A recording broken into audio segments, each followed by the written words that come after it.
Welcome to the Crystal Self-Healer Podcast. I'm Carissa Weaver. On this podcast, we blend the magic of crystals with the science of psychology to help you break free from chaos, ditch the overwhelm, and master your emotions so you can have more energy, get more done, and feel better every day. Get ready to unlock your intuition and restore your true power as we cover how you can transform your life using crystals and self-awareness. Are you ready to get started? All right, let's go.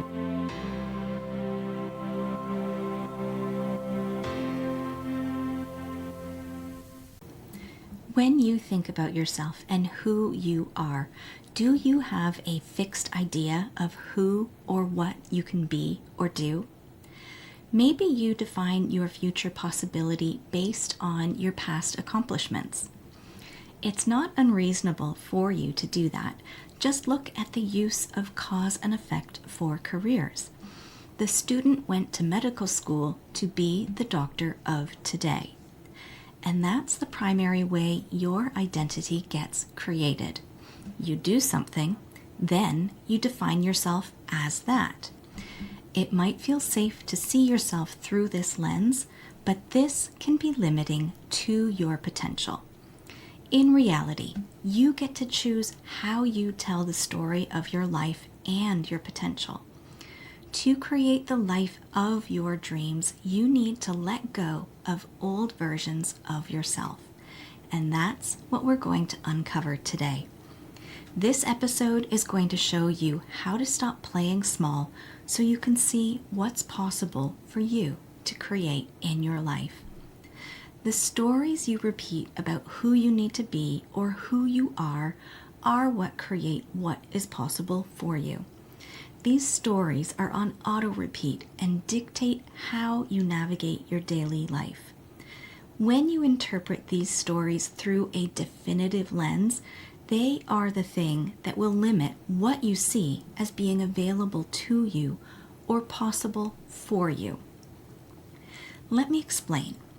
If you define yourself by the definition of being a good girl, you will repeat the stories that either support or deny that definition. Meaning, if you carry out the actions of a good girl, you see yourself as one.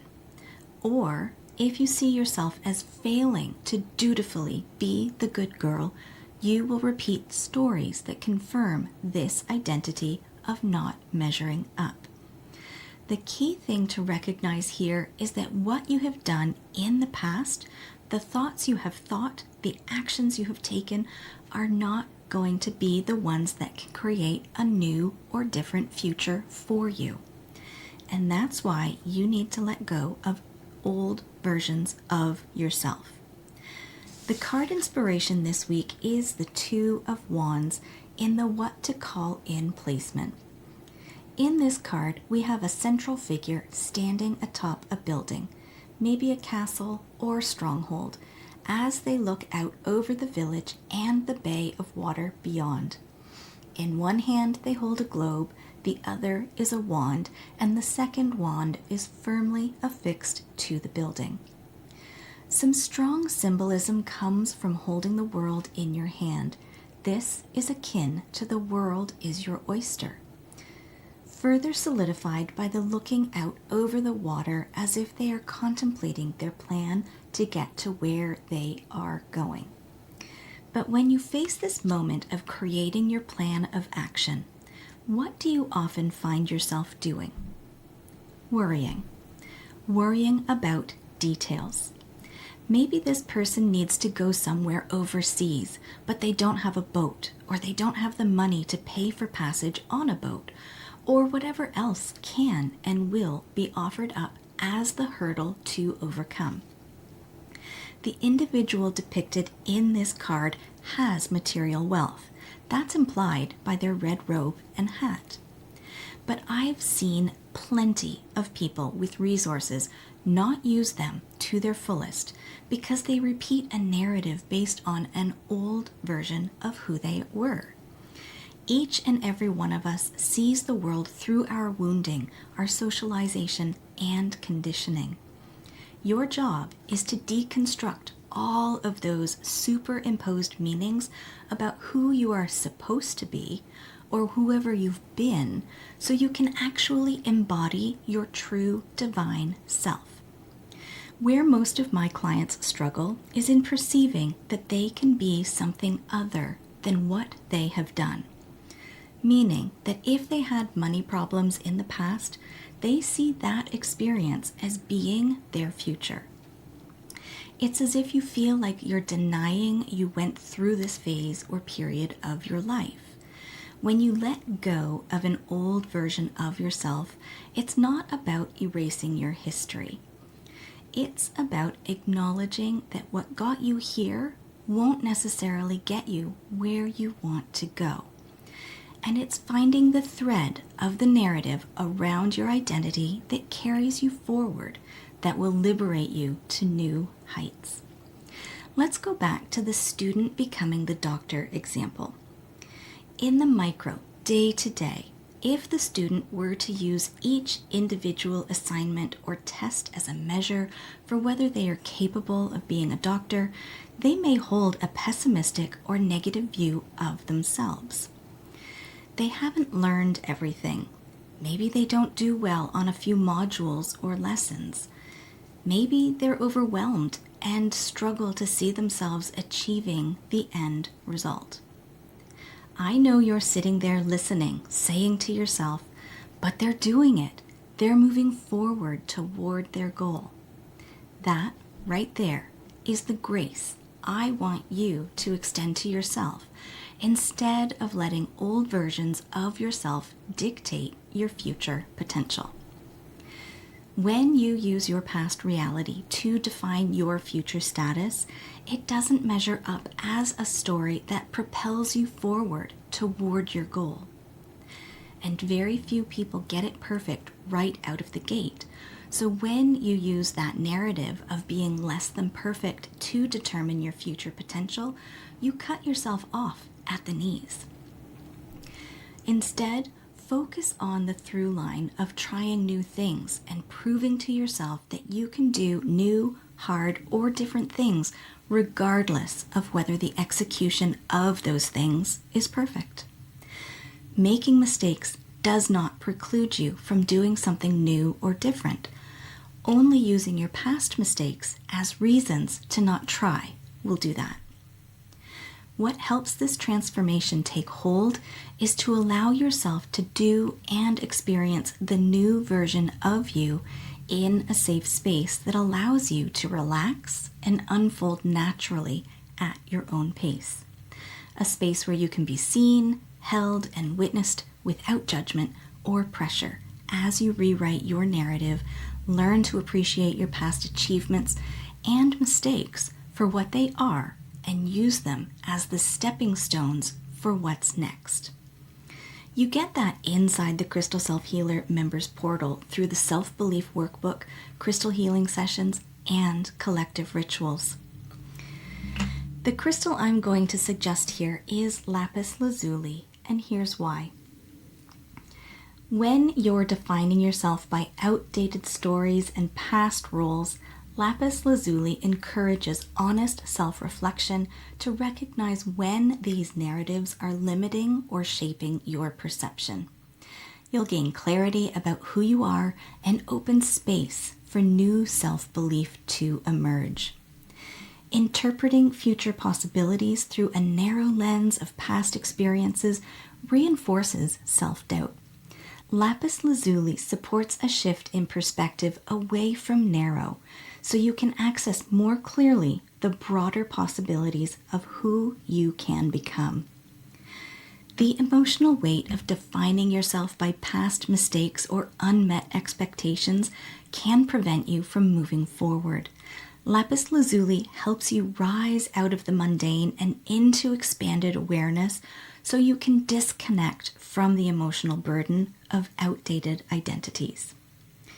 Because your past is being used to define your future, you may struggle to see yourself as who you are becoming, or you might not express yourself in ways aligned with that new identity. Lapis Lazuli activates your throat and third eye chakra, allowing you to voice a new narrative that reflects your inner truth.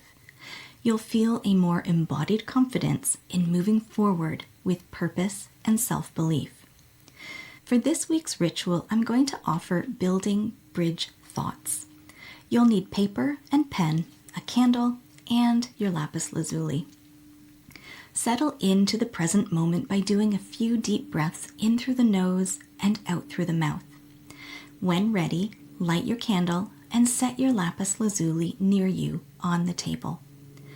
On your piece of paper, take a few moments to write down the version of you want to be. When complete, on a separate piece of paper, make 3 equal columns. In the left column, write down how you see and define yourself today. In the right column, write down the corresponding but not yet met qualities from your ideal version of you.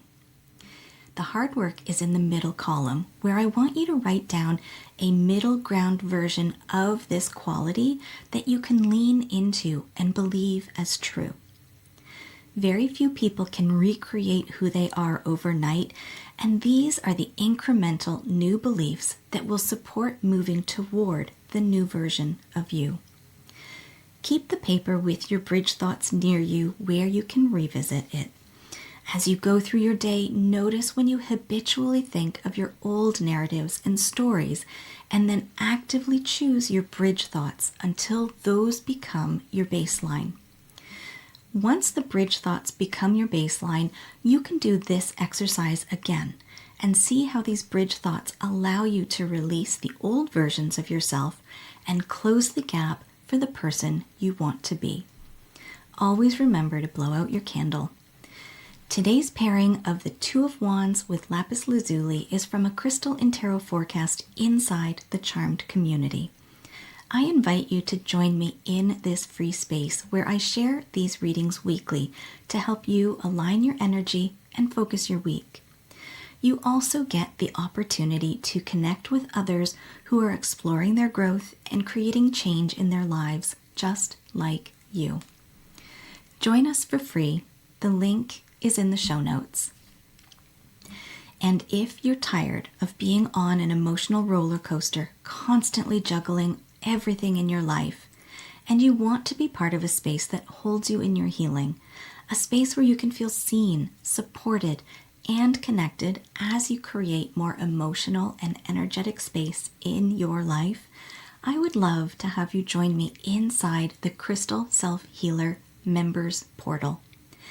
It's where we go beyond the weekly guidance and we apply it to your life, equipping you with the tools, resources, including courses, workshops, and activations, as well as support to build your confidence in crystal healing and emotional self-care.